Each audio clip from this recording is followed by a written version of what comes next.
majority of voters across the country support a convention of states on term limits, fiscal restraints, and limits on federal powers. How actively do you guys, the Convention of States movement, petition our congressmen to actually balance the budget because they control the purse strings? Can you say that? Can you show me anything that says that you try to get your followers to petition the Congress to control their spending and go that route instead of just trying to open up the Constitution again? Well, first of all, the premise of your question isn't accurate.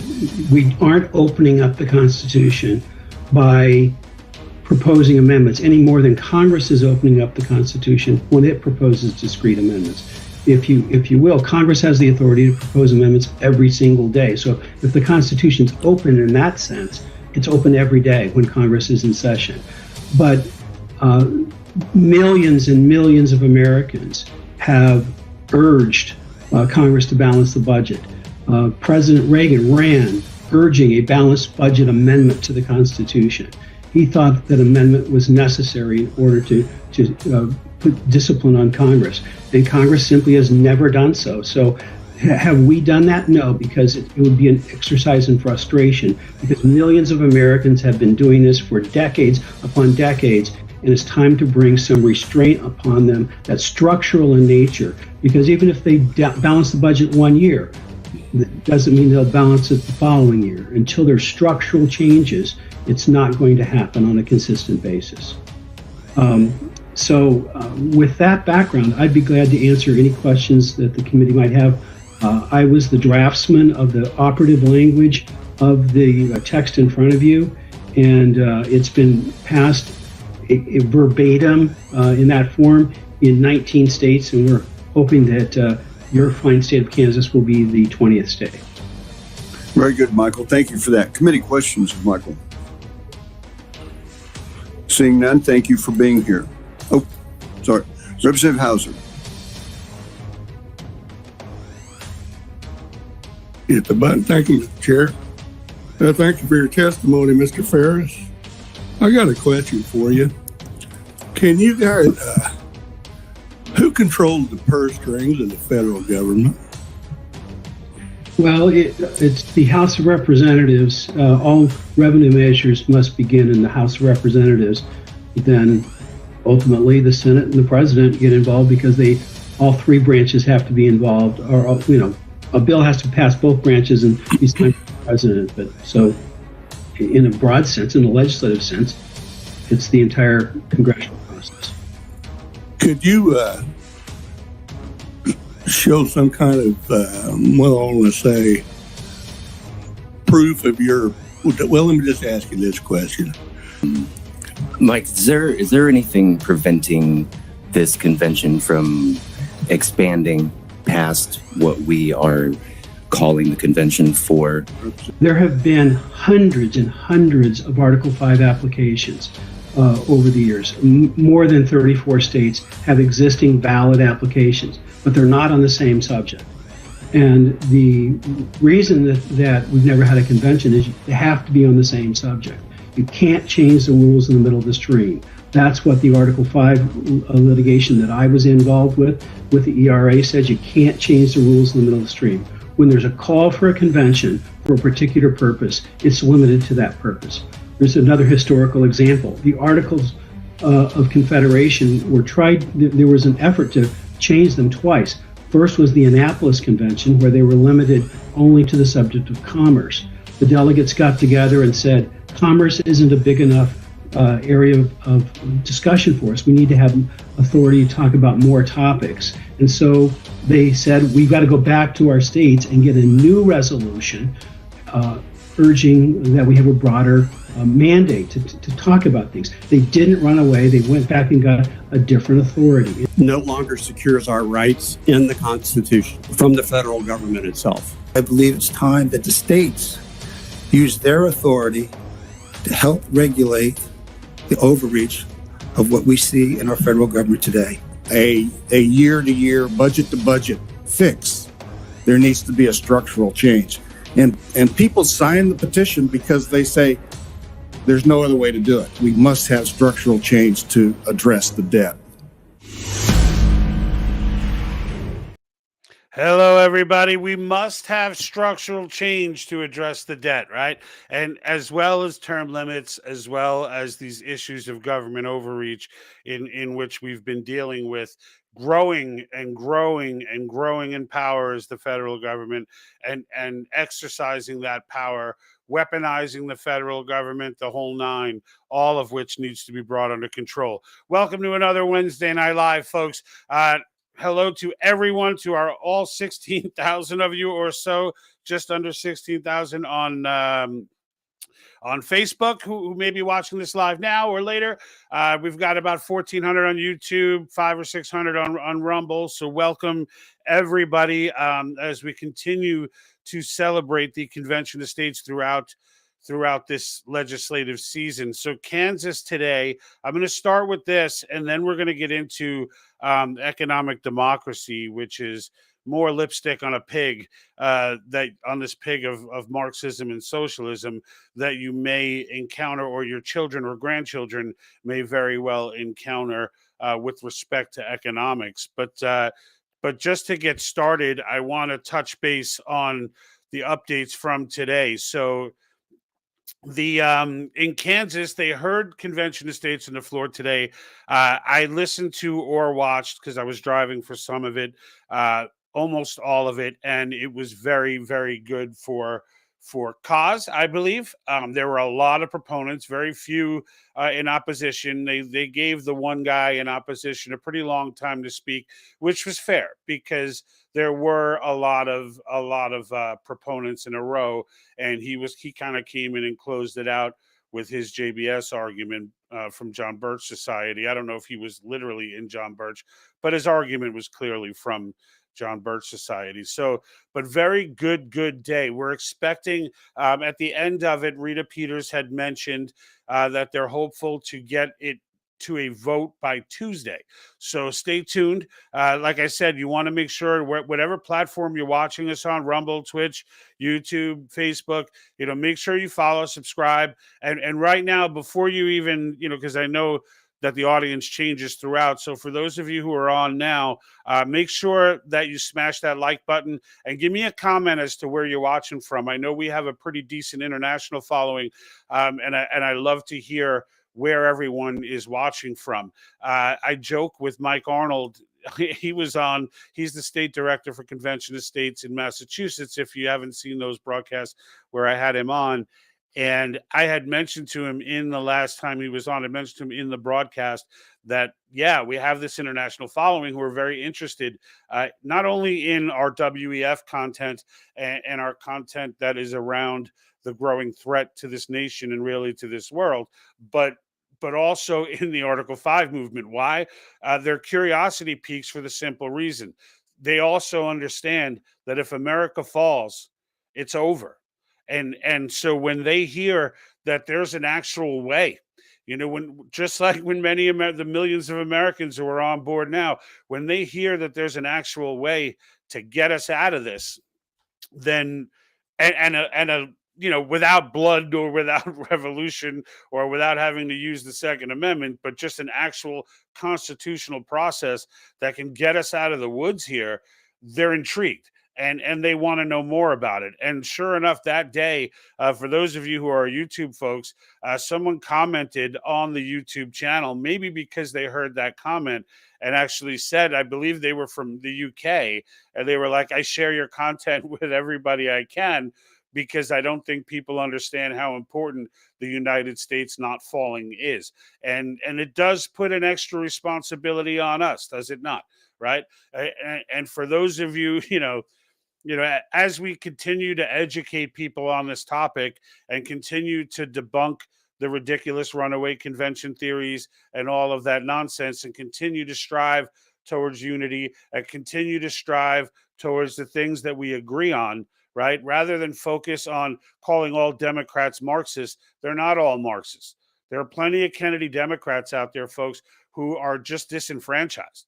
They don't know where to go. They find themselves in a position where, number one, there's the pride of it, but I don't even think the pride is the big deal. I think the big deal is they don't want to. They've been inundated, pretty much up to here with Donald Trump, and they don't want to side that way. But at the same time, they don't want to side with their own side either, because they don't agree that men should be competing with women in women's sports, and men, can just say I'm a woman and then go in the women's bathroom, and they don't know. They understand the lunacy of all that, So when we find issues like the Article 5 issues, term limits, government overreach of authority, and fiscal restraints, these are issues that we all agree on.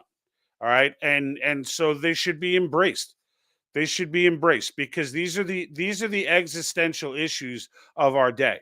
We can go on and on and on about the details of each issue, right? But those three categories cover a lot. No, they don't cover the border. There are still some things out there that these issues don't cover, but these issues cover a lot, and we all agree on them. I believe the stat was 52. It was showing 52% of Democrat voters agree with the amendments and the proposed of those three topics. But what I pointed out last week, which is more important, 24% of those voting Democrats, not the politicians, the actual voting base. Okay. I've been telling you forever that this wackadoo Marxist CRT, wealth sharing, and we'll get into the economic democracy people, all of those people at most make up about 30% of the Democratic Party. And the reason why I picked the number 30% wasn't just off the top of my head. That's what Solomon Ash's conformity studies generally show. The percentage, no matter how many times they're repeated, it's always in that wheelhouse of about 30% who just dig in their heels and believe the nonsense that they were presented with, and demand that it's true. And then we showed you plenty of times, Dr. Matthias Desmond, sorry, that escaped me for a moment, who was an expert on mass formation, and he too came to those same conclusions, that it's about 30%. So I kept pumping that number 30%, and lo and behold, it's about 25% of the Democratic Party that are opposed. Okay, and you can bet that 25% is that group. Okay, that's the wear your mask in a car by yourself group. That's the the take the vaccines regardless of any, who cares about anything, listen to the government, trust political science, like that's who that group is, right? There's anything the government tells them, that they do, and they do wholeheartedly, as long as it's their team telling them, right? If Donald Trump were the one, and he does actually, but if he were coming out vocally on a regular basis, trying to encourage everyone to do the same thing that they're telling them, like take the vaccine, do this and that, they would all be against it. They would all be running around saying, don't take it, don't do that. Like that's just how they are. But that's 75%, because and I get that number from 52% being in favor and about 24% not knowing, 24% being not sure. All right. And that's a group of people, and there's a small group of those on the Republican side, and there's a small group of those on the independent side too. Those are the people that I'm trying to reach. All right, those are the people, when it comes to Article 5, those are the people who really are going to put us over the top, not just in getting to 34 states, which of 19 of which are already on board, but to getting these amendments ratified. Right? Like let's just remember that we've got 99 legislative houses in this country. And if you're wondering why that's not 100 with 2 per state, Nebraska only has 1 legislative body. So out of 99 legislative bodies, only 13, right? And the legislative body, I mean either House or Senate in each of these states, only 13 of one of those bodies needs to reject in order for an amendment to fail. So even if we get the 34 and we get the convention called and they come up with reasonable amendments, we're still dealing with the gap between voter and politician. And while many of the conservative politicians on the state legislature side, not on the federal government side, you can bet almost all of them will be opposed, with the exception of Ted Cruz and maybe maybe the 5 or 6 who fought from the Freedom Caucus. But almost every politician will be opposed, and they're making it a partisan thing. They're doing what they do, right? But like, this is the point. This is our moment. This is we the people's moment to shine. And Kansas is now, from what I understand, the inside scoop that I have is that people feel good about Kansas. Now, that's not a reason to say, hey, they're definitely going to be number 20. Let's not count our chickens before they hatch, right? Montana, we thought finally after years we were going to get through committee there. They got through they got through committee, they got through 2 readings, and then poof, one Democrat turned at the last and the 3rd reading, and we lost Montana again.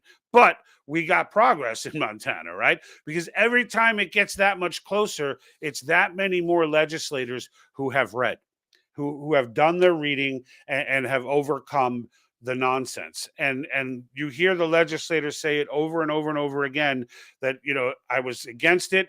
And when they say I was against it, what they're really saying is John Birch Society was pumping this stuff, scaring the crap out of me. But then they say, you know what? I was against it until I read my way to being in favor of it. And now they become the biggest advocates of it on the planet. South Carolina was that way. They came on board last year, but for years before, they were getting, we're fighting this JBS nonsense, and they don't know better, and they haven't done the reading, so they believe it, and then they fall victim. So very big deal that we're moving forward in so many states that I didn't even have on the grid. All right. So, and I don't get the inside scoop that well. I mean, I get it pretty good, but I'm not in on the high level conversations in the CoS organizations as to, where we're headed next, who's the next legend. Like, I get that stuff kind of last minute. You can catch on Convention of States Project YouTube channel. You can catch the testimonies today. Great job by Mike Farrell, and great job by the citizen activists who were on site, took time out of their day to drive out to the Capitol building and really put on another, exquisite expose of constitutional knowledge and American history. And it's really those folks who are driving this, who are making it happen. And kudos to the grassroots in Kansas for making that happen.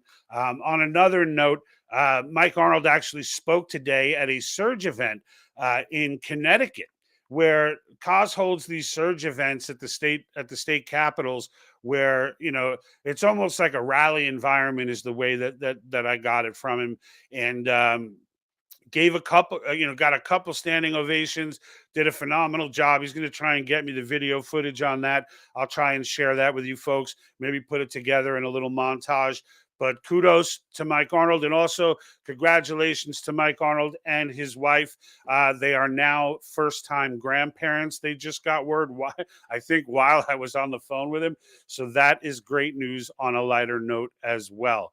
Let me go ahead and sift through some of these comments, and then we'll go on and talk a little bit about this democratic or this economic democracy, which came to my attention when Big Rube was, who, I wanted on tonight, but he's at a dance recital with his daughter.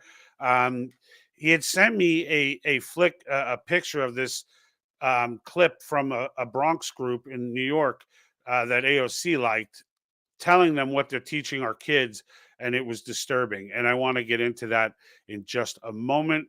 Let's see what we got here. So, Danny, how are you, Danny? Welcome back. Corporate government is failing us. Absolutely. Corporate government is failing us. And honestly, like, for those that are like, our government's a corporation and this is it's like, yeah, you're right. But like, there's a fix for that. Right. And there's a fix for that. And there's structural damage to our federal government, and our federal government can be fixed. It's just that we can't elect someone to do it. And this is what I'm trying to get across to everyone, is that there is no Superman. That Donald Trump can't do it. DeSantis can't do it. Presidents just simply don't have that power. Like, they may desire to do it, but they just don't. The government is set up in such a way to make sure that they cannot. And the idea that we're going to get, we're going to get all this cooperation from Congress is just ridiculous. Ivanhoe with a little biblical reference, Genesis 27:40, Russia will be free of American interference. The money must die. America must lose. And here we go. And get rid of Joe Biden? It's your choice. Yes, America must not lose. And I do agree with you, though, that Russia will be free of American interference. I think that they're setting themselves up pretty well for that. The reality of the matter is the United States doesn't need Russia in any way, shape, or form, nor do we need really the rest of the world. Well, as far as an economic situation, you say, oh, but it's all interconnected. Right. So if the United States were to just, if let's say the BRICS countries, which are on a path that's going to be way, way worse than whatever America did. And I agree, America using sanctions as weapons. Like, I get it. I get the argument for why people would be angry, but be careful. The devil compared to the devil you don't. The BRICS countries are going to be governed by China. Don't get it twisted. Don't get it twisted. It's not like the United States stops being the major power and nobody fills that vacuum. It ain't going to be Russia filling that vacuum. It's going to be China. And you can bet your bottom on that. And the reality of the matter is when they start implementing that digital, like, I don't even want a part of that. I'm glad. I'd rather fall than be a part of that. So I'm okay with that. Like, I don't have a problem with them, getting them side. I think countries should protect themselves from the United States using currency as a weapon. I fully agree. But when it comes to the United States will lose, you're going to have to define that, because the reality of the matter is we have enough resources here to be completely independent. We don't need the world's energy. We don't need the world's produce. We don't need we've got plenty of farmland. We've got plenty of resources, beef, etc. We need none of it. We need none of it. How the world will be hurt by us going into isolation more than we will be hurt by the world isolating us. That I can tell you. All right, because without even China, it's a paper tiger. Without the United States consuming, without the United States as a major consumer, you think Brazil and India alone? And I know there's a lot of people in India, but the buying power in the United States, we're not talking a head count, we're talking buying power. And in the end, the capitalist system, especially when we get this convention called, is absolute. China cannot last without leaning. Their entire existence, their entire growth to power was 100% due to the United States propping them up. It's 100%. They've stolen technology, everything they have, but it's still government run. So the economy is always going to be, whereas there are no market forces controlling China. The CCP controls China. So in the end, like, being beholden to a major fiat currency that has the CCP, which is truly the Hitler of our day. I don't want to hear propaganda, this and that. That is not propaganda. This is one crazy country, and from a standpoint of their government. And I can tell you, having your money tied to that is not a good situation. And there's a lot of protests going on in Brazil right now trying to get out of that. That doesn't mean that they're running to the United States, but the best case for the world right now is that the people of the United States get this convention called and reel in this federal government, because it's one thing to have a federal government that's not adhering to your ideals and principles. It's something completely different. And then that federal government is evil. It's something completely different when the evil of that federal government is the ideals and principles, okay, which is what you're at with the CCP. I mean, they're wiping out entire populations. The situation with the Uyghurs is not propaganda, okay? The situation with Catholics getting slain or Christians getting slain by the thousands is not propaganda. The protests that are going on in their own streets as they lock down their populations is not propaganda. Social points and the social score system where they're locking up people's currency, not allowing them to do certain things with their own money if they don't behave well, that is not propaganda. As a matter of fact, that's actually idolized by the WEF as a phenomenal role model for how the future should be ran, as they set up their carbon points for the future for the Western nations. So yeah, be careful with what you wish for in the Russia situation. So I just, but trust me when I tell you. And then Ivan has another one. Bravo for trying to stop Joe Biden sabotaging America, but I think you left it too late. We'll need to pray a lot. Yeah, we need to pray anyway, Ivan. We need to pray anyway. We should be praying anyway. But you're absolutely right. Prayer is definitely in order here. We did get to this game incredibly late. There's no doubt about that. We allowed this process to go on now for 60 years. Now, mind you, 60 years ago it was incredible infancy and was not necessarily, a threat. But we slowly let it become one. And over the course of those decades, as they continued piece by piece, methodically, patiently, waiting, knowing that this is the only way to take it down, and then successfully doing so to the point where they got this, they're preaching things like this economic, democratic economics, whatever. And we'll get into that in just a moment. Tom Shin over on Facebook as well. A lot of activity on Facebook today. Let me just see if I got anything on Rumble as well. No. So Tom Shin, do you have an educated guess on when we can get a CoS? An educated guess. So this would be, right now, the best, it's going to depend a lot on what happens in the next few months. That's what I'm saying. Make sure that you subscribe, make sure you like, and I appreciate your comment and share this. If Mark Meckler, co-founder of CoS, his best guess was 2024. He felt like 2024 was a reasonable target. I think that's again, it depends on how this year goes. Right now, this year is looking very, very good.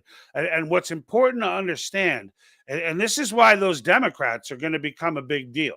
Okay, this is why the rational-minded Democrats, who, as a conservative, I still disagree on a variety of issues, but not on these three.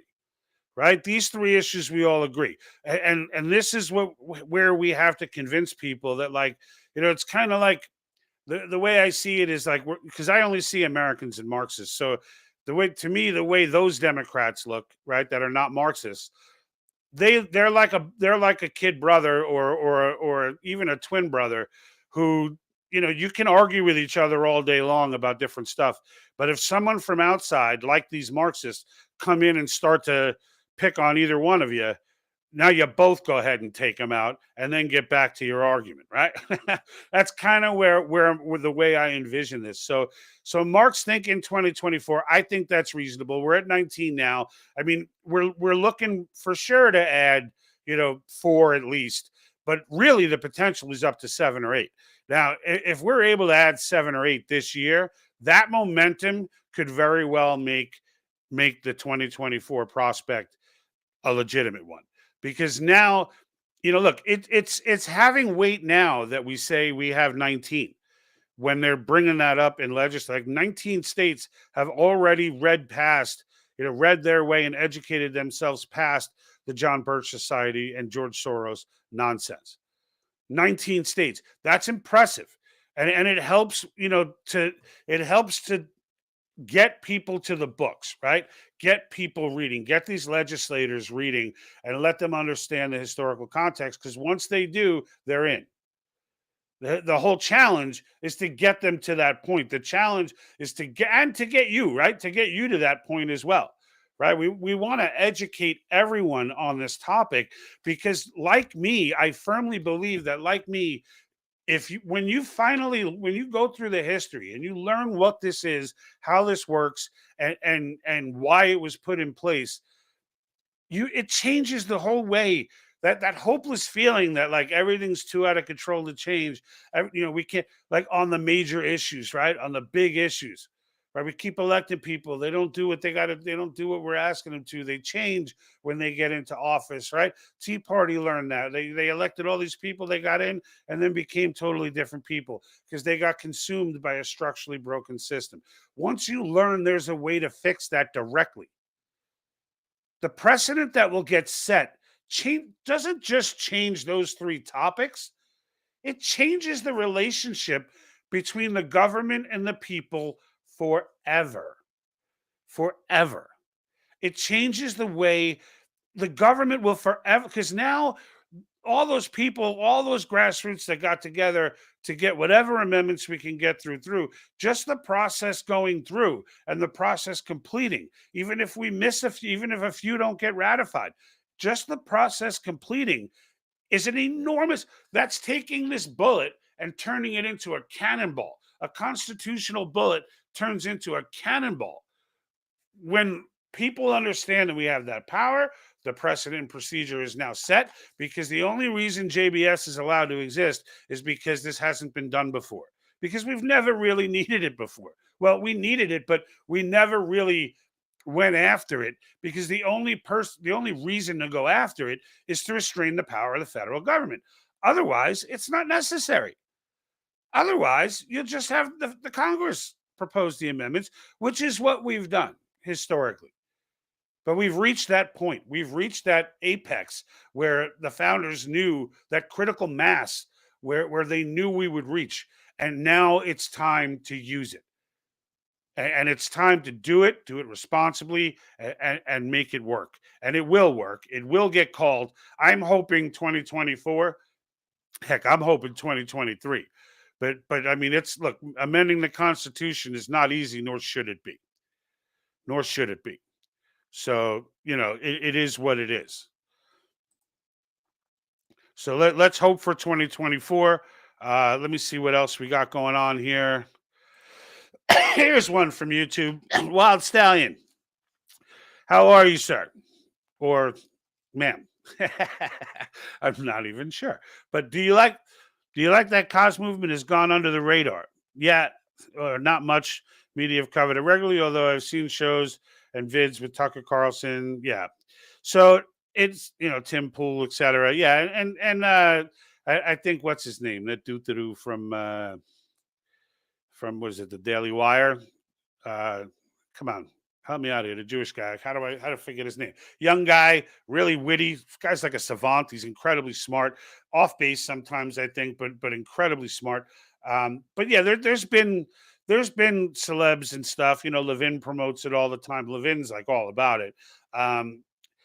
Do I like the fact that the movement has gone under the radar? I don't think it went under the radar. I don't think it ever. Well, let me say this. It's on the radar for those in power. They know very well that this is going on. Now, as far as media coverage and it being talked about, we're about 4 states away from that, maybe less. And once this gets to like 24, 25 states, like once we get into that realm, you'll start seeing John Birch Society on MSNBC and Fox News and CNN, mostly the liberal stations. You'll see them on there regularly. Like they'll be on there like 2-3 times a week telling everybody how there's a hijack movement. They just had that little troll doo-doo from JBS on InfoWars, because this was like fodder for InfoWars. Like there's a globalist movement to rewrite our Constitution, an evil underground plot today on InfoWars. and they let he's the same troll that I destroyed in that Antonin Scalia video that I did, where it was a part of the Runaway Convention series. If you should definitely check that out, where they were trying to act like Antonin Scalia was not in favor of Convention of States, and we just blew up that whole video. Same little troll guy was on InfoWars, and they're giving him a platform to bash it as well. So, look, I would rather have them come after us, because when you're on the side of truth, and I said this, this is what made me question a lot during the COVID pandemic, because when you're on the side of truth, then there's no reason to silence anyone. There's no, I don't want to silence JBS. I wish they'd shut up, but I don't want to silence them where they can't speak. That's not, if they're going to speak, let them speak loudly so that everyone can hear what it is that they have to say. Because the reality of the matter is they don't have the truth on their side. And there are zero people who have gone and done the reading after hearing JBS's nonsense and moved on saying, I'm still with JBS.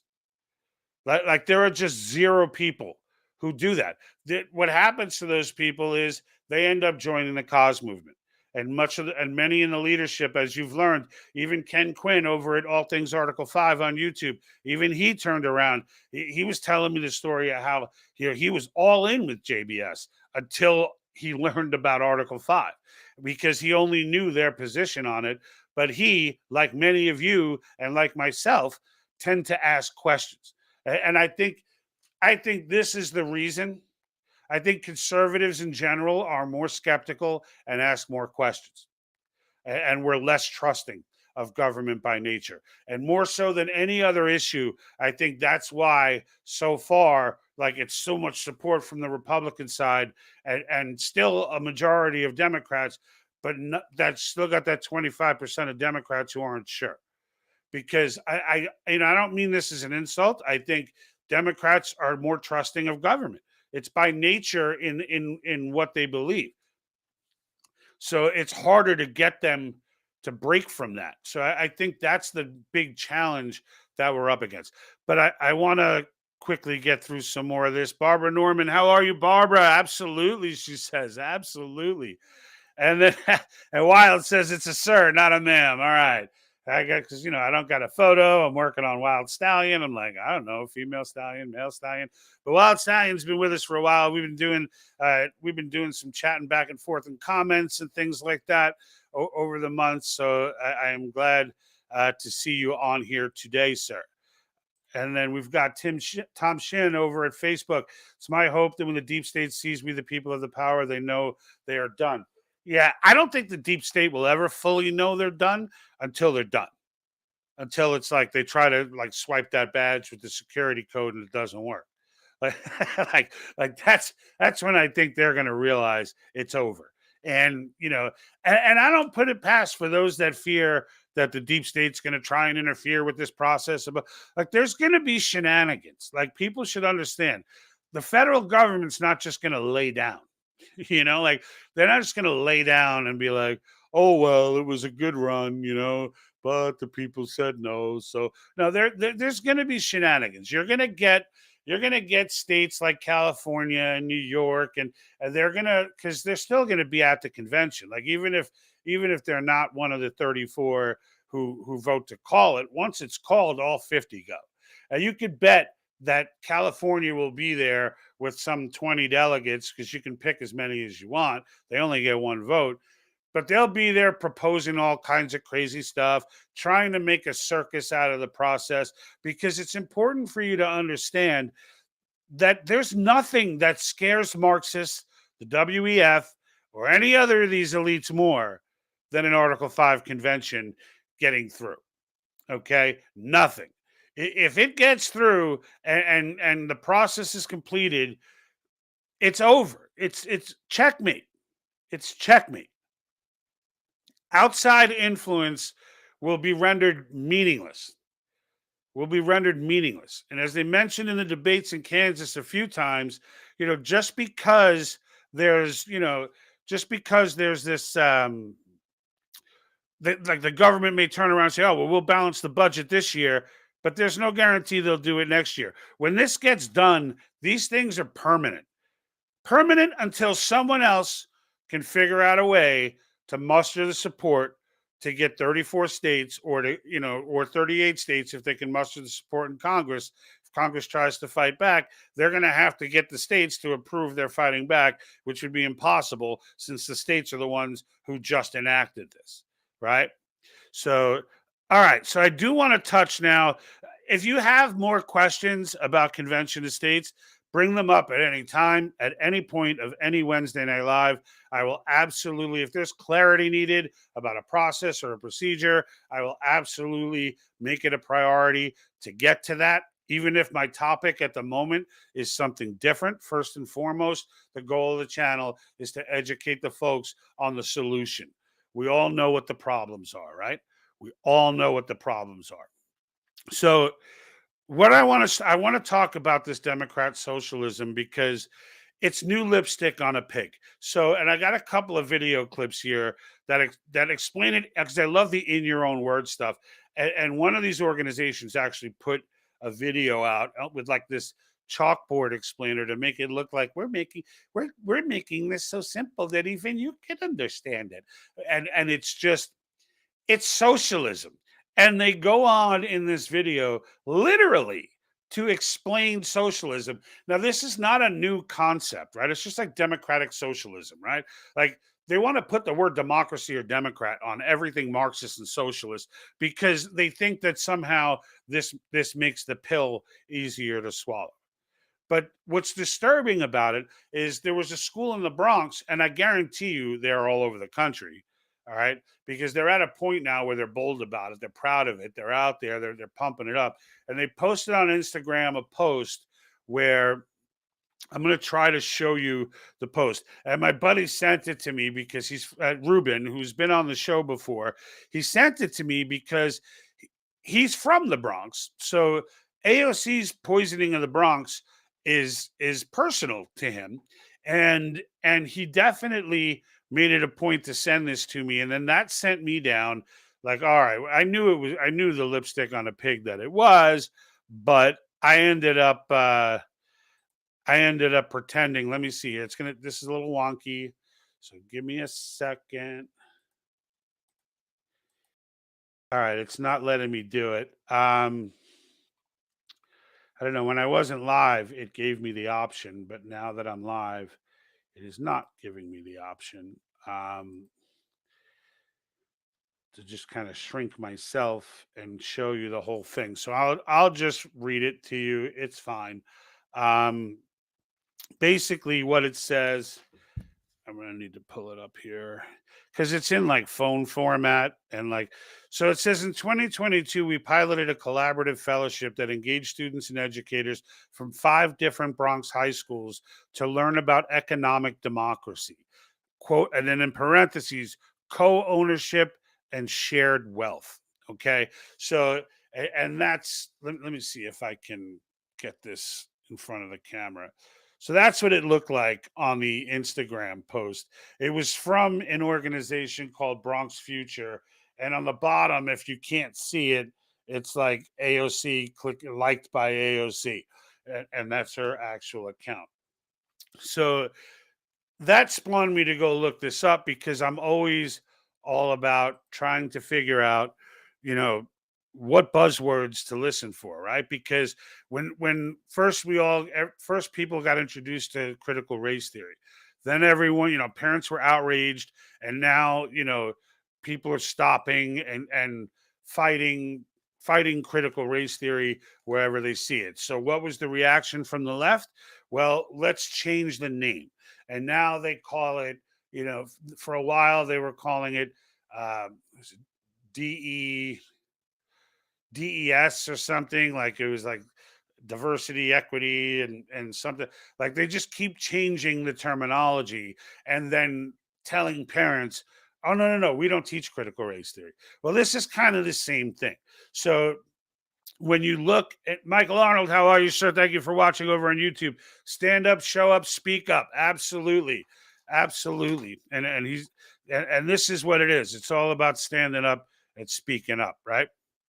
So I want to show you the first clip from this video on democratic or economic democracy that they're teaching our children so that our children come out of school being economic mental midgets. Here's the first clip. This means that private investment, a market in capital, determines who gets the resources they need to build or expand their company. And these decisions get made based on who the owners of capital think will be able to generate more profits from their company. It's a feedback loop, and a bad one. So I should have gave you context before. She was explaining our current system. And basically what they're saying, they're explaining exactly how it should be. That the people who own the property are the ones who are risking that property, are the ones who are getting the benefit of that property. And in the process, they hire people who are employed to make that system, product, whatever it is, service that is being created to make it run, and they're compensated for that for on that basis. Now, they go on to say that, as if it's wrong, that only what's profitable grows, and they find that to be a problem, that only what's profitable grows.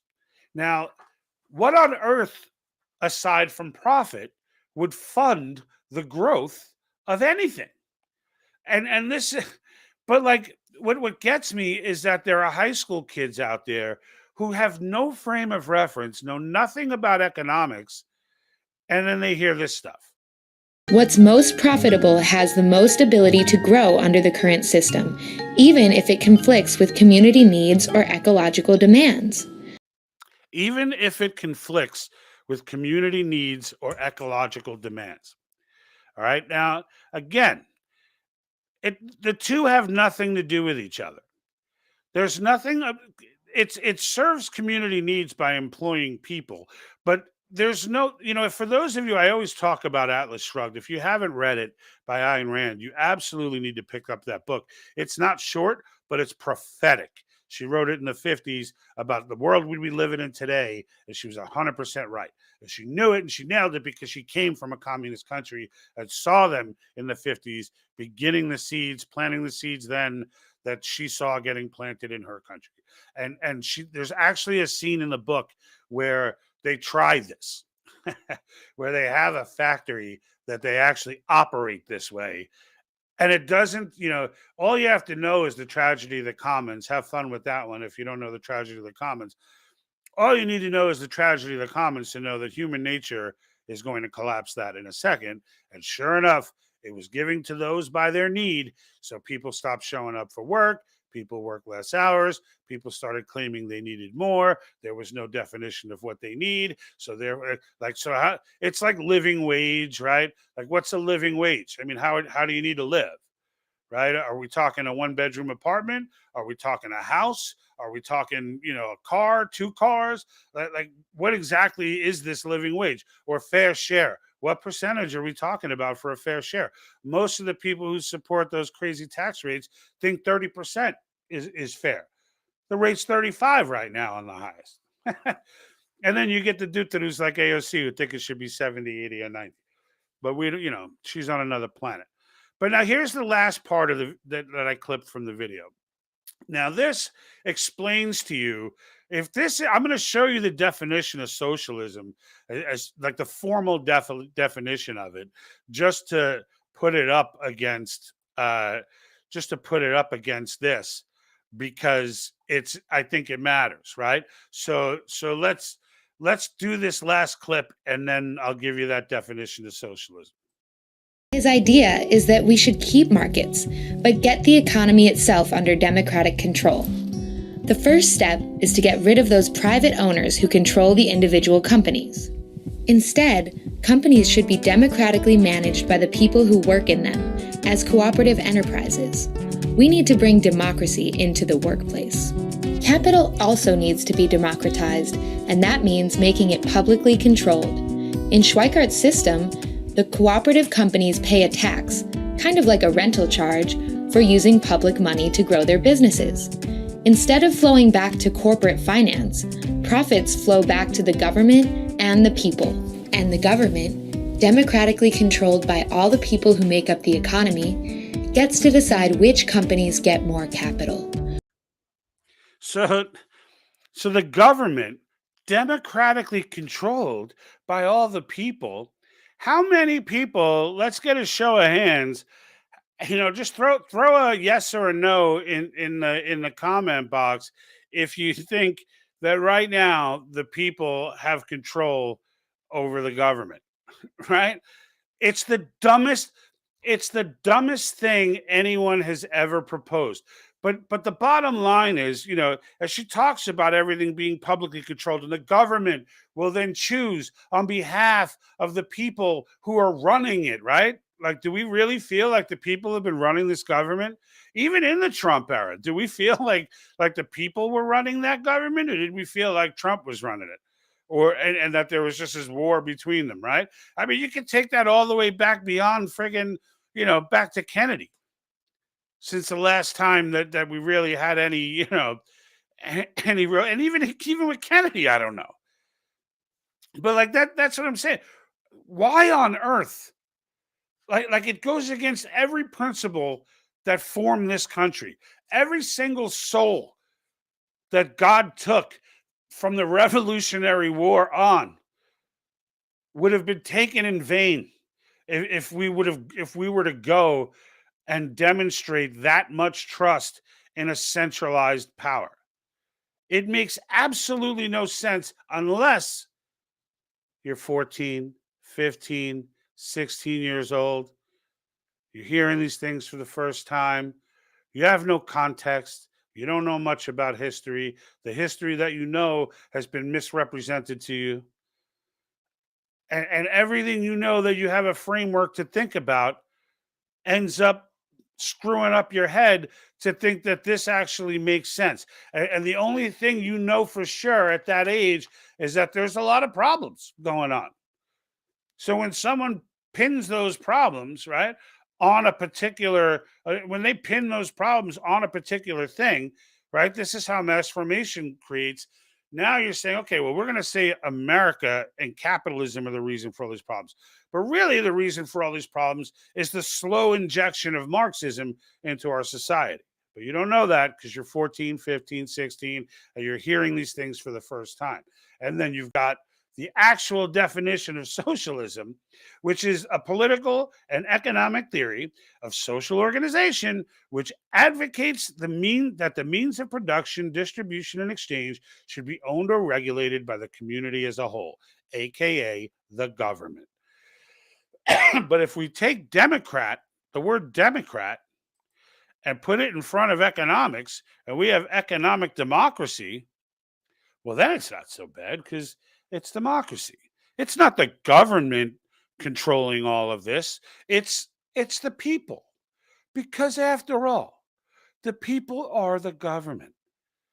Well, of course, that's true in theory, but in practice, that has not been the case for endless decades and will not be the case until we get this convention through.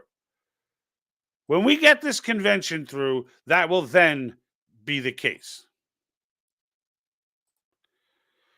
Here's Tom Shin over at Facebook. That video is described what the Soviet government told their citizens. Yeah, it's the same. They don't even change the terminology.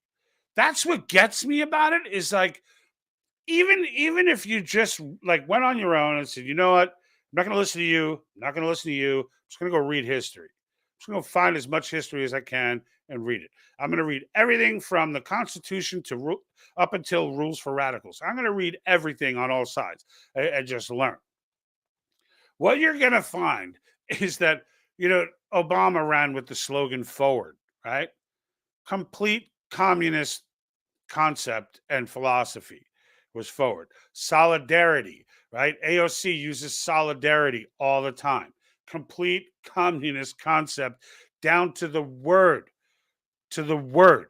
Like I mean, I could sit here if I were to just pull up forward communism and see what comes up in images. All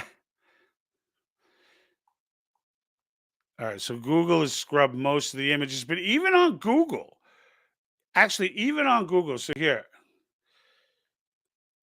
so here's Mao, okay, the Great Leap Forward. Forward was a big thing for them. Now, solidarity, and they use this term, like they don't even try to change the terminology, folks. This is what gets me, is they don't even try to change the terminology. Oh, solidarity, communism.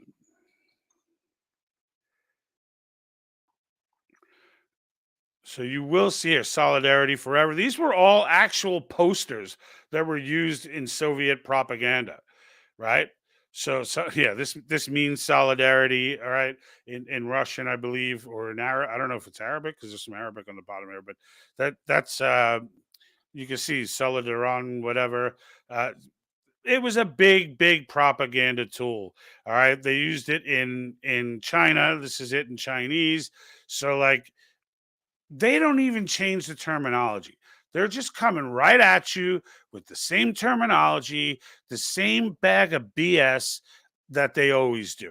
And to our folks on Rumble, I see there's a few watching on Rumble. So for those of you, if you want to engage the chat in the conversation, especially if you have a question on Article 5 or the Convention of States, or even if it's an update question or you have a question on how it works or procedure, leave it in the live chat to the right of the video, and I will discuss it on screen. I don't have the ability to put it there, but I would like to know again where everybody is right now.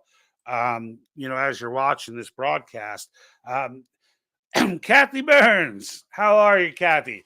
So I like your background. Thank you. I like the background too. I thought I finally got a background that was representing what I'm trying to accomplish here, because sometimes I won't be on topic with Article 5, but I want that front and foremost, first and foremost, on everyone's mind when they see this channel. So I appreciate noticing that. Thank you, Kathy. And then let me see, anything else we got here? I think we're good on the comments for now. So yeah, so this you hear the terms like democratic or economic democracy, solidarity, these things. This is going on in your children's school, and it matters. And this is something that Article 5 would actually address. All right, because one of the big pushes, all right, almost all of this content, all right, it's now starting to come from private enterprise as well, but a lot of this content is coming from the Department of Education. And in our early days as a channel, we actually were trying to promote, or not promote, but bring light to the fact that you can look this one up. It's the Civics Secures Democracy Act. That later on I stopped talking about acts like that were getting proposed, because I came to realize that most of them are just clickbait. And when I say clickbait, I mean the channels that I would go to, all good people. I don't think they're bad channels. I just, but even the more popular ones, they would talk about these bills, and it's going to, this, look what they want to do. And I realized that none of these things really come to pass. But it was important, I felt like at the time, to know about it. It was basically trying to get CRT type education formalized. And they called it active civics, which is basically training legions of young people to become activists. And they're doing it on the low. That bill is not, never went anywhere, but they are actively doing it on the low. If you saw the Project Veritas one, where he had that one teacher who was clearly talking about, he had the Marxist stuff all in his classroom with Mao and everything, talking openly about how he was trying to get these kids to learn, show up at these events and become activists, and what it takes to be an activist, and all these different things. So like they're actively doing it behind the scenes, the same way they're openly teaching this stuff, and teaching this as so your kid goes in, there's and economics is even worse than history, because it's more directly, applicable in the direct sense of how this kid thinks he's going to make it through life. Now, history, is right there with it, because you need to know it in order to know how, what failed, right? What's been tried and what failed.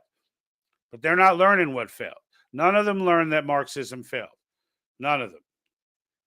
None of them. So it's just a matter of, we have to take responsibility. Mike Arnold said this really well, where he was like, we were talking about this topic, and he was like, you know what? It starts at the kitchen table. Because I was telling him how, like, I educate my daughter on constitutional issues. I educate her on American history. I will not let her grow up thinking that this nation is defined by slavery and that its ideals don't matter. And like, I will not let her be raised that way. And she is not raised that way. And nor will my son. And when they try to pump this stuff in class, she understands. Now, she's shy. She's not the outgoing dude like I am.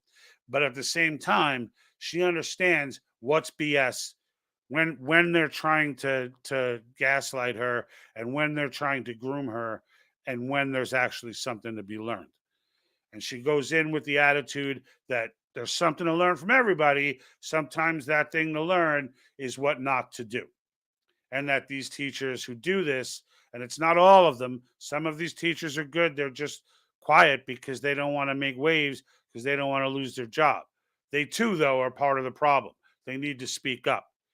But the fact is, these poisonous teachers are there, and they're doing bad things to your children. All right, that's just the real. Is they're doing bad things. These people will never stop coming for your kids, and you have to understand that. Whether it's your grandchildren or your direct children, there's no point that they're going to stop coming for your children.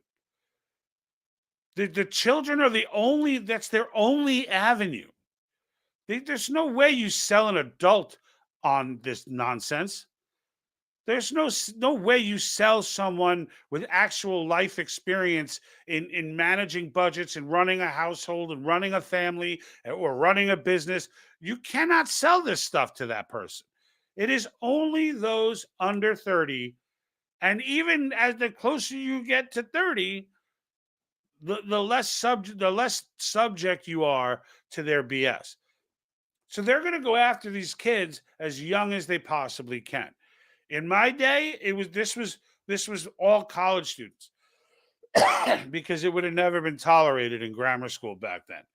But after decades of slowly eroding the culture, right? I joke with people about Elvis wiggling his hips. They're like, people went crazy that he was wiggling his hips. But I'm like, you know what? They were right. What was their argument? If you start here, it's just going to keep going. And sure enough, here we are some 60 years later, and TV is just straight, like it's one step away from pure soft porn, right? So, I mean, in the end, they were right. Now, maybe Elvis could have got away with wiggling his hips, if that only happened in a vacuum, but that wasn't the point.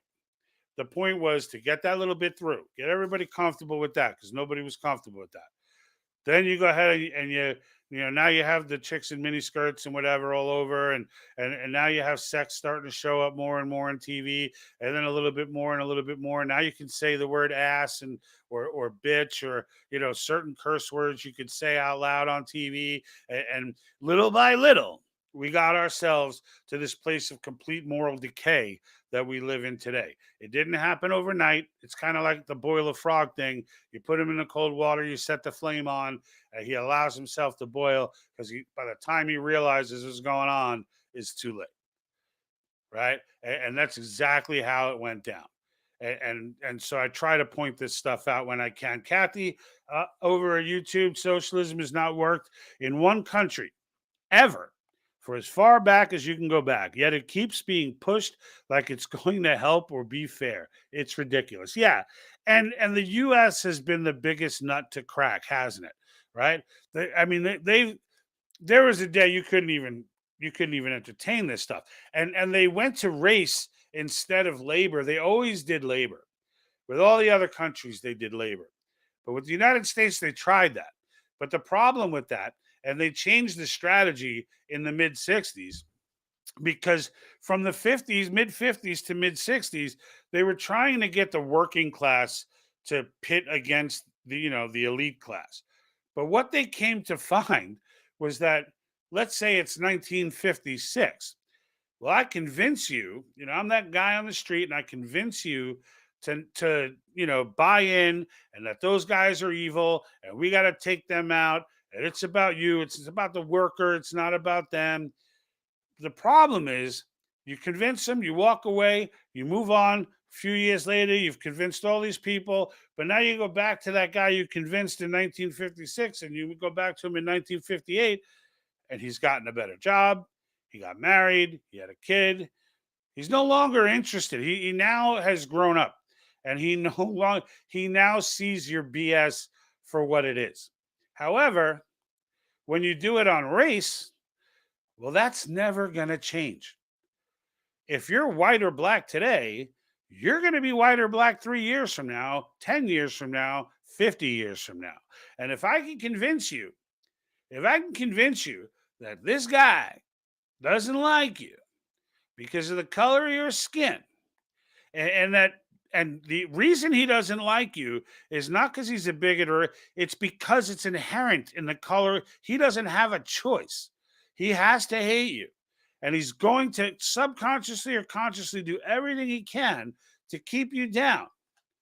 And you're going through some hard times in your life and you hear this and you believe it.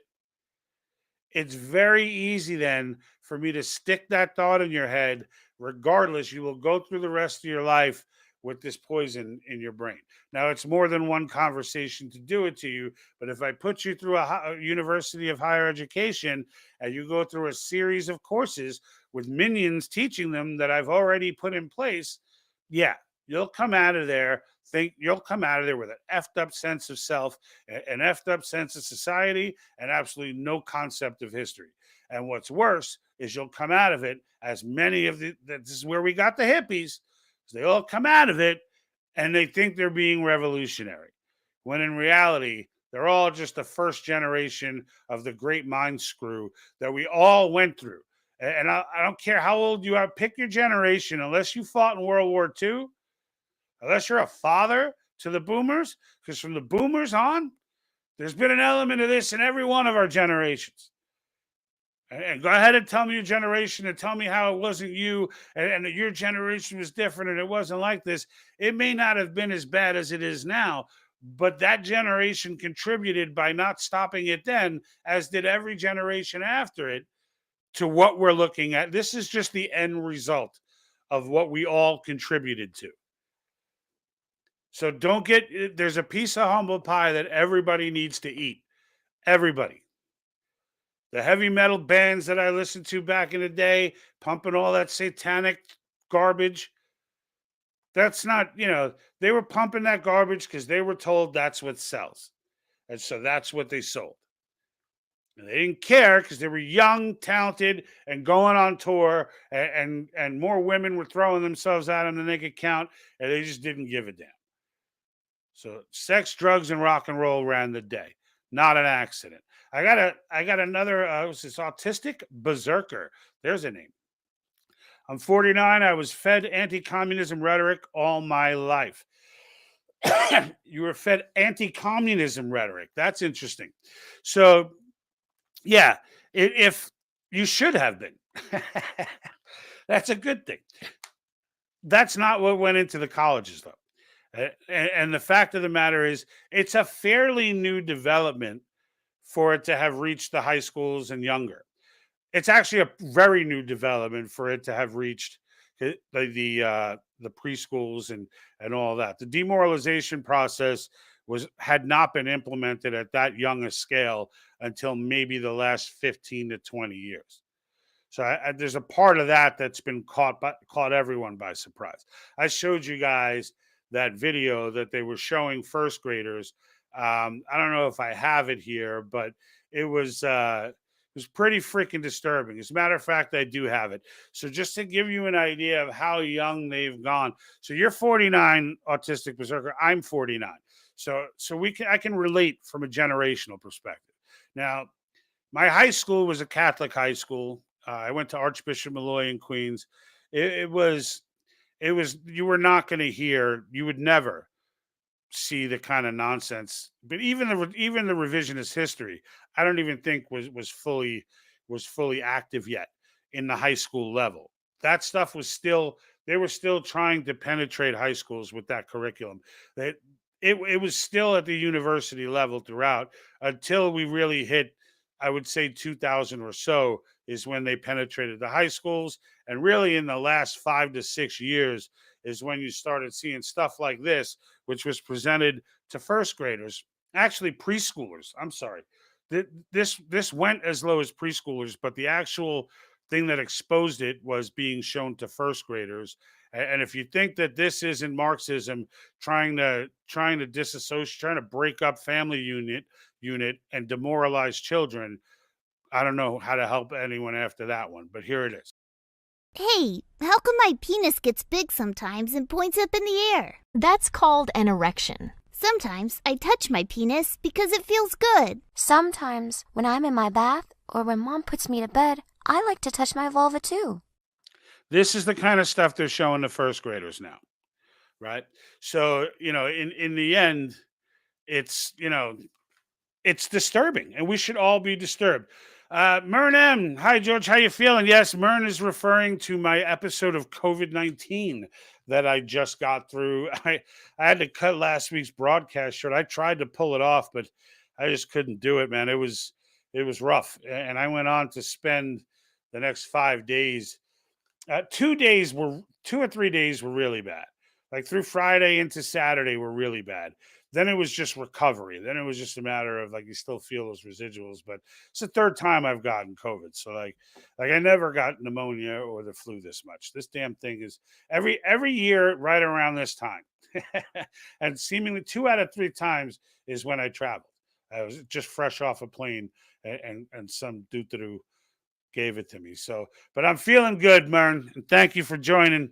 Thank you for commenting. Appreciate that. Let me see what we got here. So, Autistic Berserker saying, in my teens, I would have been MAGA.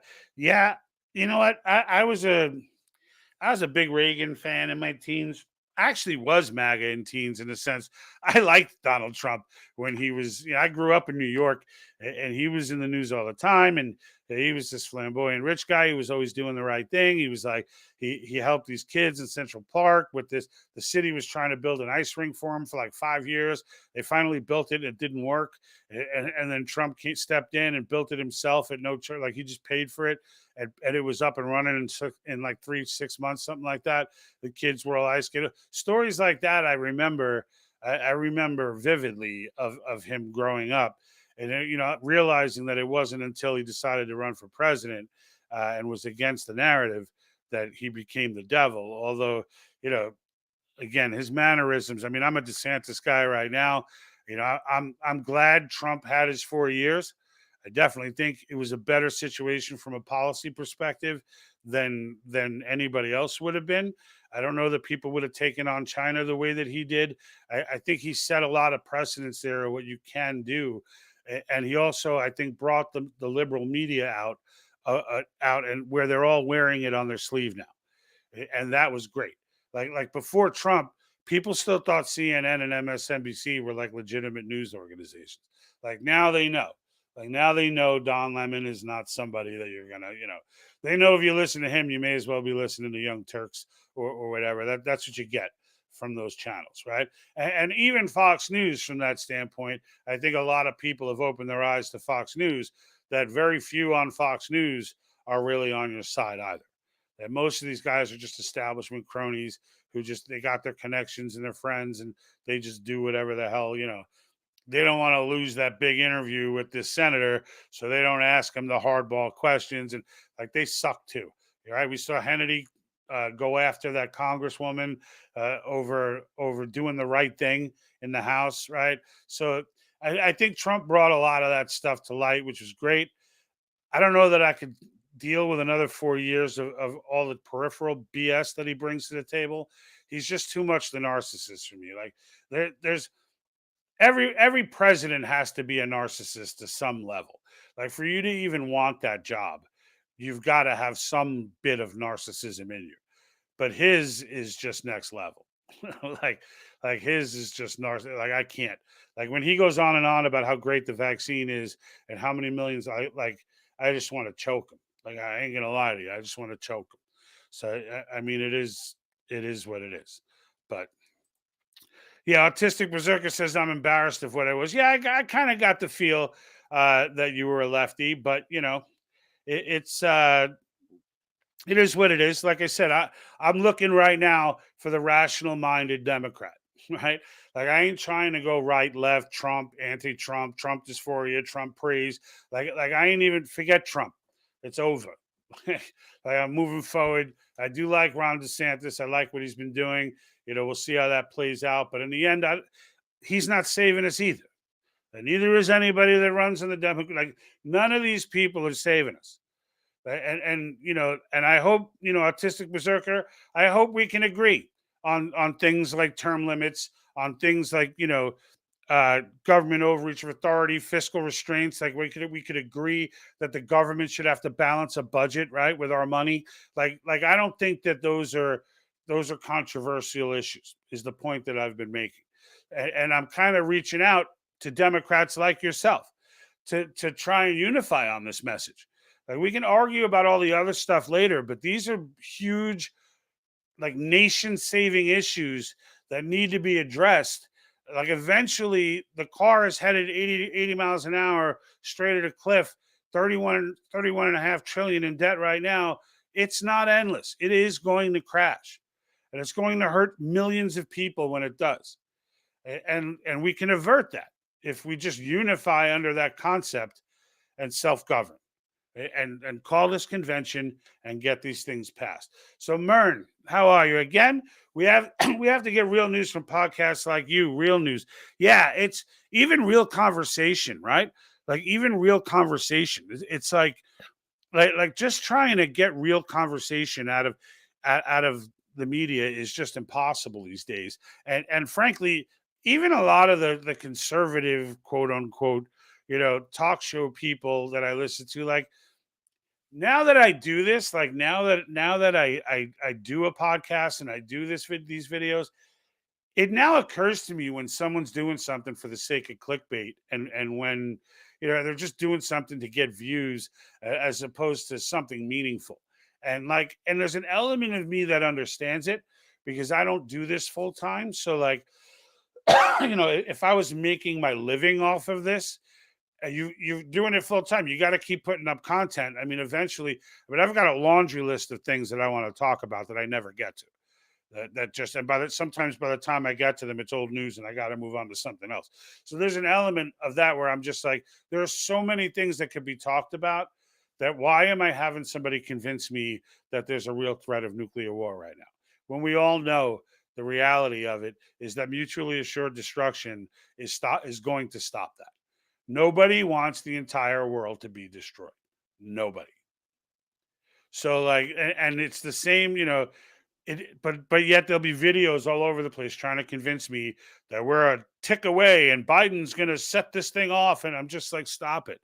We got freaking major problems going on, and I want to hear solutions, and I don't hear enough of them. And that's what drives me to do this. Right, is just the fact that I don't hear enough solutions. And when I come across something like Article 5, when I first educated myself on this, almost 2 years ago now, it, like, the sky opened up and everything became clear as day. And to me, like, that was just something, where it was so obvious. Like, when I was done with the reading, and I was done, and I read everything JBS had, I watched their videos, I did the CoS University, I watched everything they had. Then I went and started sourcing both of them. All right, JBS is saying Federalist Papers 40 says this, let me go read that. CoS is saying it says this, let me go read that. And then I'd read it and realize, wow, okay, Madison did fully understand that it was not a runaway convention, and they are full, and Mason is fully behind. They did pass this second clause of Article 5 with no debate, right? Neem Calm, I finally got that one down. But, like, that's where, once you come to those realizations, that now that there's a solution, and then you try to get it out to people, and you realize how difficult that is. And it brings an appreciation to me, because I got on late. CoS started this movement in 2013. I just got on in like 2020 or in the mid 2020 or whatever. So, like I'm just getting on in 2020. These guys have been doing this for 7 years before I even got on. They were already at 15 states before I even figured out what the hell this was. And I realize now how difficult this is to get out, and how difficult this is and it's amazing to me, because I feel like if you just went to someone and said, hey, I've got a solution that can absolutely impose term limits on Congress, get our fiscal house in order, and prevent presidents, whatever president, from being able to use regulatory agencies as end arounds around Congress to take people's liberties. I have a way that we could do this directly. And it will absolutely work. If you were able to position it that way, I feel like who's not for that? But yet getting in front of those people and having competition from both sides. You've got JBS trying to scare people out of it. You've got George Soros trying to scare people out of it. That's about as fringe on both sides as you can get. And here you are trying to just tell people, look, there are things we agree on, like let's fix the big issues. Let's fix the big issues. And it's way harder than it should be. Barbara over on Facebook, I want to choke Trump too over the vaccine push. Yeah, it's like I don't care where someone stands on the vaccine. Like my wife got it, I didn't get it. My kids didn't get it. My mom got it. So it's like mixed. But like, and in the end, we all got COVID anyway. My mom got it because I caught it down there, flew here, gave it to my wife, my kids, everybody got it. So whether or not it's even a vaccine, not for my family anyway. For my family, it's done absolutely nothing to prevent the spread of the disease. My wife, of all of us, mother included, my mom never really gets it bad. My wife gets it worse than anybody. So it's like there's no rhyme or reason. Both of them are vaccinated. So you can't even say, oh, well, my mom doesn't get it hard because she's vaccinated. But then you look at my wife who's vaccinated, she gets it worse than everybody in the family. So it's just totally a random thing. Look, it's a virus. It is what it is. But Trump trying to make the argument, like he will never, it showed me his colors, right? Which I kind of knew already, trying to tell people for years, but like, he doesn't, the first thing for Trump is Trump, period. Everything else comes next. Everything else. There's never going to be a day, like he could have just turned around and said, look, I was all for it. We were in the moment. They're all telling me, I'm not a virologist. They were all telling me this is what we have to do. So I went out of my way to speed it up and get it done as quick as possible. Like, and then, if there were side effects or things happened or whatever, he's like, I didn't know, right? He could have said that. And even the most ardent person against the vaccine would have been like, I can relate to that. I can understand that. But like, that's not what he did. What he did was talk about himself like he's a superhero, like he always does, and just completely blew off his entire base. Everyone in his base cringed when he started doing that. Just like they all cringed when he went after DeSantis. It's just, and then autistic was like, a vaccine doesn't prevent it, never was advertised to. Then it's not a vaccine, is my point. Look up the definition of it. By definition, if it doesn't prevent it, if I take a measles vaccine, I don't get the measles. Like, that's how it works. If I take smallpox vaccine, I don't get smallpox. If I take the COVID vaccine, I still get COVID. That's my point. It's not even a vaccine by definition. The whole thing just annoys me. I don't even care. My channel's probably going to get banned on YouTube for even saying the word. But the fact of the matter is, it's not this conversation. I don't want to be too much about COVID. It's really the point that I'm trying to make is Trump, no Trump, whatever. There are issues that we're all on the same page on. There are issues that we're all on the same page on. And those are the issues that I want everyone who watches this channel to focus on. That's it.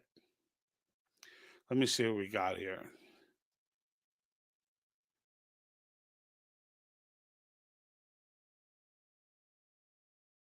Someone says the old definition, not the new woke.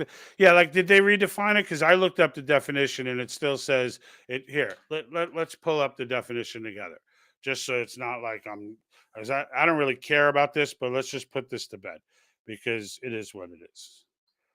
Vaccine definition. Totally misspelled definition with like extra T's and all kinds of stuff. Here we go. All right. So let me pull it up. All right, so we got a substance used to stimulate immunity, right?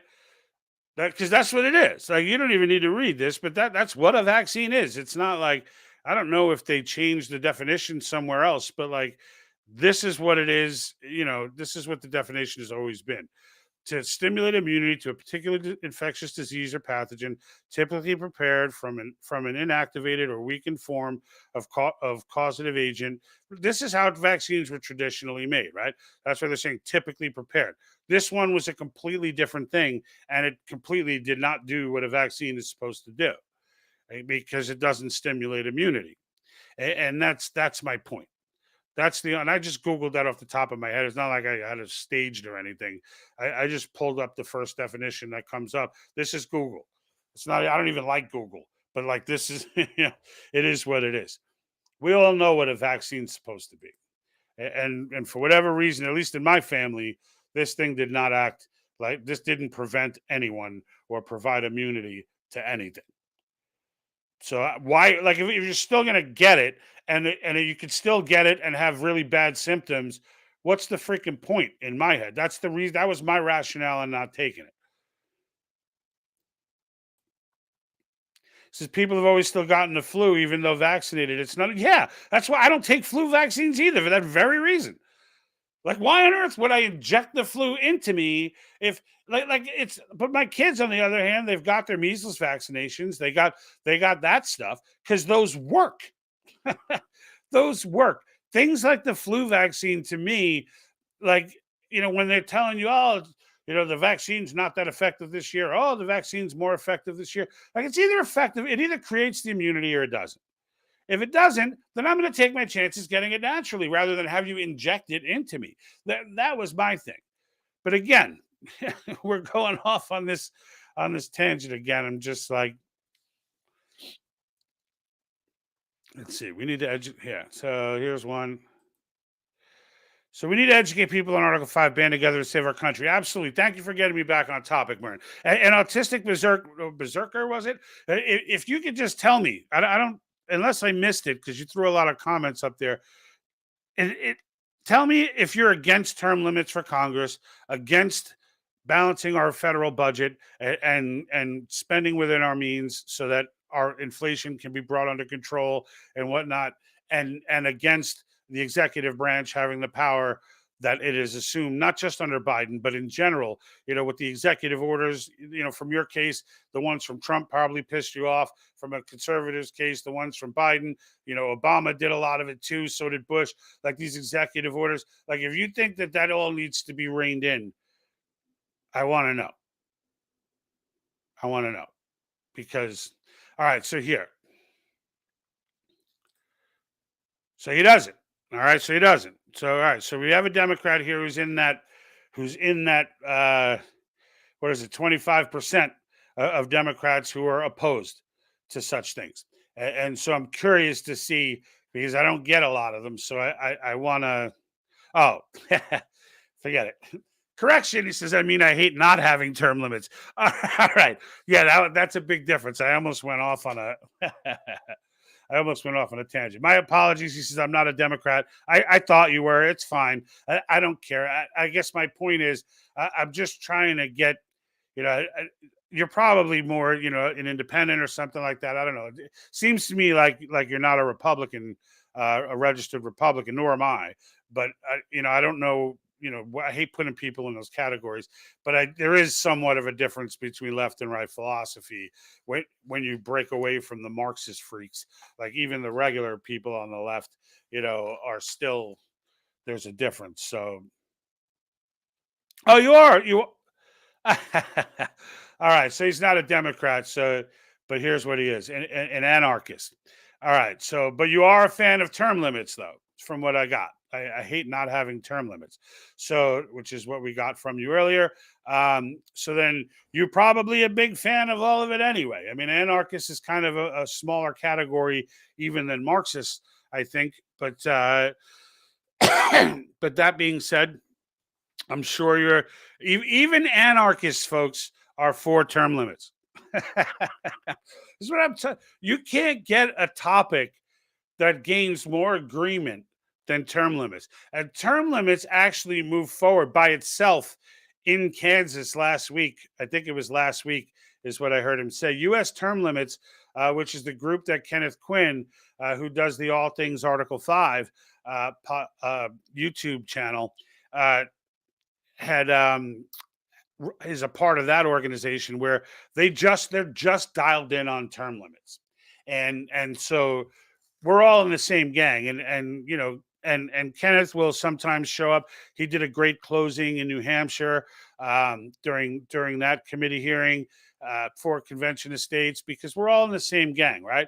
But I believe I heard one of the representatives say this morning, I'm sorry, that that U.S. term limits was in the week before, and that he was happy that their motion passed. So I don't know if they were in committee or what phase they were in, but it clearly did well, because it's another one of those issues. And that, you've got to be tired, right? You've got to be tired of just fighting and every day playing defense, right? Every day, it's not every day, but it seems like it, where you wake up, you turn on whatever your flavor of talk show hosts or media brand is, everything from Levin to the Young Turks, right? Whatever you're watching, and you hear about all the problems, and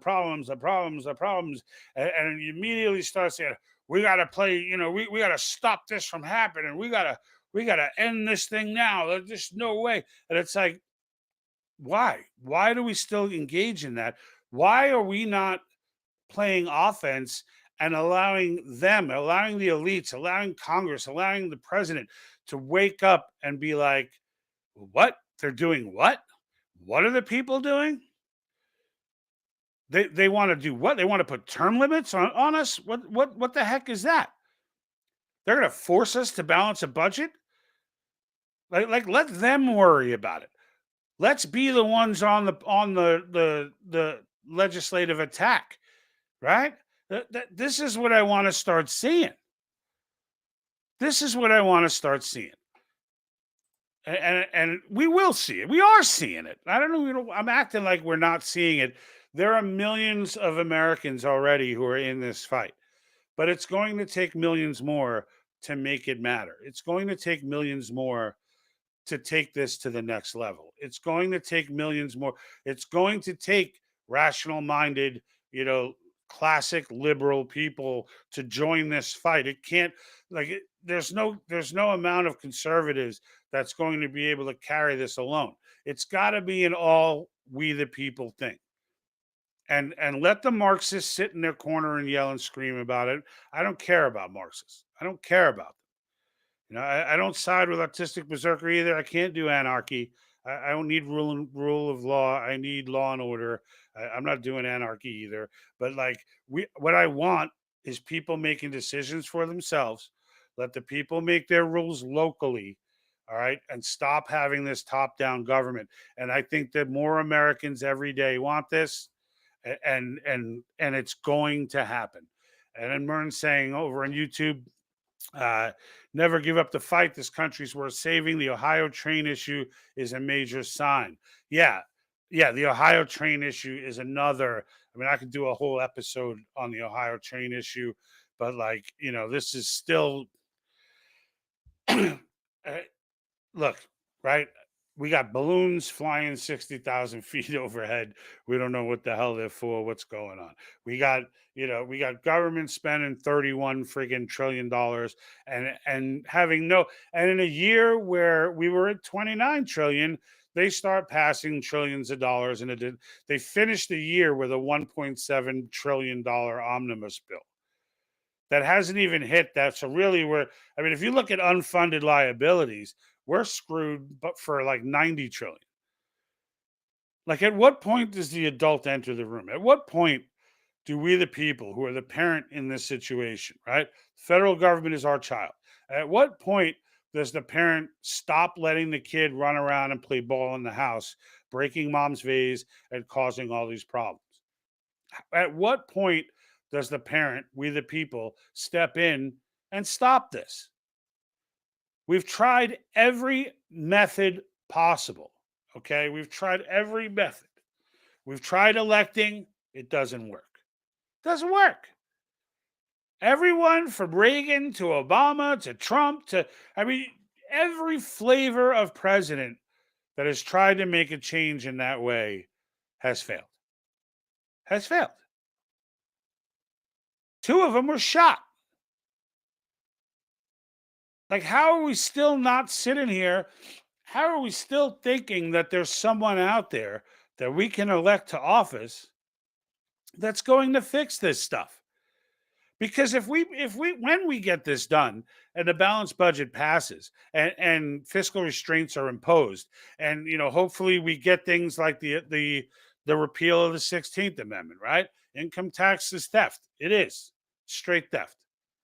And go to a regular tariff system where like it should be. And the government can be funded that way. Like there's the way it was intended to be in the inception of this country. When these things are imposed, the dollar immediately, if we get to a point, if we pass one balanced budget and stick to it, if we have one budget that comes out that has us spending less than what we're taking in, and we put that extra money towards principal on our $31 trillion debt, doesn't matter if it's $2 of principal. It doesn't matter. Because what will happen is the debt clock will stop. You know, that clock that just constantly runs, constantly whips further and further forward. Doesn't matter. Whip forward under Trump, whip forward under Reagan, whip forward under Clinton, whip forward under Bush. And yet it whipped forward under Clinton too. When you hear these doo-doo-doos, oh, but Clinton had a surplus. That was deficit spending. The clock never stopped. There wasn't a moment that we weren't spending more than what we were taking in. Not a moment. And the reality of the matter is, if that thing just stopped, the US dollar would skyrocket in value instantly. Like a noticeable blast to the strength of the dollar would happen instantly. The concept of talking about having it taken over to digital currency and all that other BS would be done. It would be done. It would be done. Why? Because once the debt starts, now it may take us 30 years to pay off that debt. But whatever, we signed the papers, right? We kept voting the people in that created it. We kept supporting it, even though we bickered and yelled about it. We didn't do anything until now. But now, like, that doesn't mean we don't do anything ever. And we call this convention, we get these things passed, we impose these restrictions, and we start to benefit from the fruits of those restrictions. And it will be magical. It really will. I mean, this is something that will be taught in schools for 250 years. When we call this convention and right this ship, all right, and begin the process, I should say, of righting this ship, when the American people, it will be as big a story in history as was the Revolutionary War. I 100% know that will be true. I joke with people in CoS all the time. If you're at an event, whether it's you're trying to get more signatures or you're trying to speak to a legislature, whatever it is, if you're at an event and someone from CoS Action is there with a camera, you better make sure they get your good side, because it may be in textbooks for centuries. Because that will be the moment. That will be the moment where WEF lost control, where deep state lost control. That will be the beginning of all of these people losing control. It's that powerful, because it's not just even the 3 topics. Once it's done, those millions of people don't just disappear. They don't disappear. They're still there. So then we turn around and we look at the federal government. We say, hey, this border situation is getting a little out of control. We're starting to lose confidence that you guys are ever going to do anything about it. What do you got going on? Because, we got an itchy convention finger, right? And you won't have to call that next convention. Just telling them that you're now activating and the process, and you're now getting the, starting to work on getting the petitions to the states. Once that ball gets rolling and they know that's coming, they'll secure the border. They'll secure it. And that's power. That's power. Not the Rothschilds. We go on this path, and the Rothschilds become just another really rich family. 25, 30 years from now, we pay that central bank debt. Shut it down. Shut it down. We've paid our debt. We owe you nothing. The dollar will be freaking worth its weight in gold, whether there's a gold standard or not. This is how it gets done. This is how it gets done. So let me see what we got here. Has the border issue ever truly affected you? You talk about these fearmonger topics that never even affect you personally. The border affects everyone, but who it affects more than anyone else, the one that really, the border affects dozens and dozens and dozens and dozens of issues. But the one that bothers me most is the human trafficking. Okay? So yeah, the border does kind of matter. And when I did this piece on the human trafficking with respect to CPS just losing these children out of the system, and even Project Veritas did the piece where they talked to the actual kids about how the process works. Like, I've done the border issue. They're taking these little freaking kids, and they're trafficking and prostituting them. And yeah, so it does matter. It's a big freaking deal. Don't affect me. So human trafficking is going on. They're prostituting children, and you're like, that doesn't affect you? Does that not affect you? Is that not like within the bounds of, holy smokes, dude. I can't even believe that someone even said that. You were on the rails for me, Artistic Berserker. I mean, I didn't agree with you, but you were on the rails for a while. That one went way off the rails. Way off the rails. Mern says, just like a mortgage payment, 30 years is doable. Yeah, it totally is. It totally is. I think, look, we switch to a consumption tax, revenue will go up extensively. Revenue will go up extensively. Like, not only will revenue go up extensively, everyone will have some skin in the game. Everyone will have some skin in the game, and revenue generation will be tremendous. And yeah, and if we start cutting back, we start shut down this Department of Education, defang these regulatory agencies, shut all this garbage down. There's trillions a year to be saved between all of them. Department of Education alone is probably freaking tens of billions. And you shut those down, simultaneously adding a consumption tax and putting in a balanced budget. The only thing left really is to figure out the process of Social Security and how you're going to make it solvent. And how you're going to make Social Security solvent, because it is not solvent right now.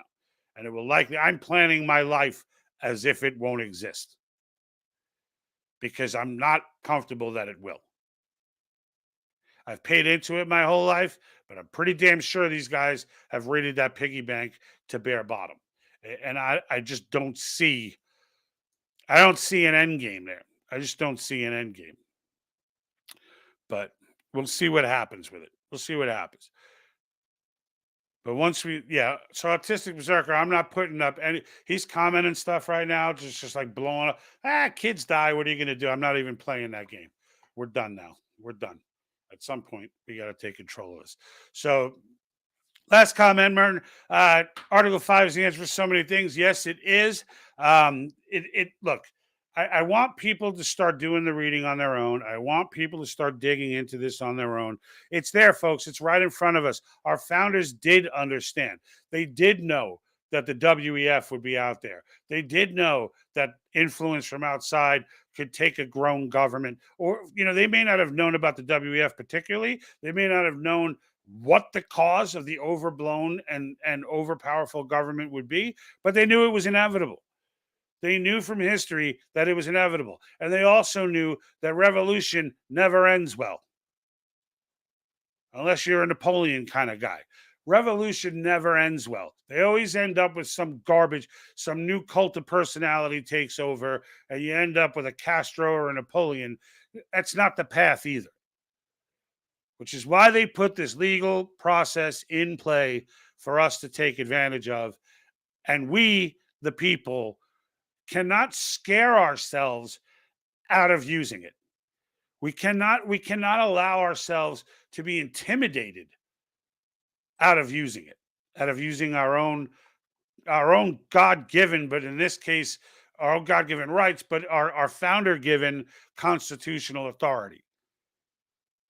Like, we cannot just blow it off, and we should not blow it off, and we should be fighting so that things like this democratic economic democracy and these the newest brand of lipstick the Marxists put on the pig, that our children, who they will always go after with this BS because they're the only ones inexperienced enough to believe it, those people need to be dealt with. They need to be dealt with. And when I say that, I mean with information. I don't mean locked up or some, some violent thing. The truth is on your side. They're easy to defeat. But it needs to be discussed. We need to take control of our children's education, and we need to get this through. Folks, I'm done. It's been an hour and 45 minutes. For the love of God, I didn't even notice it's been so long. But I appreciate everyone for commenting. I appreciate everyone for joining in. Don't forget to subscribe, like, click the button, click whatever buttons you can. You know the buttons. And don't forget, I want to know where you're watching from. So pop that in the comments as well. All of that stuff helps us get distributed. We don't get distributed well. We were put on sort of a lockdown sort of thing with Facebook. YouTube never distributed our content, and Rumble, it does pretty well. We do okay with Rumble from time to time, but we don't have a big following on Rumble yet, so we're working on growing that as well. So I appreciate all of you. Until next time, I'm out. And like that,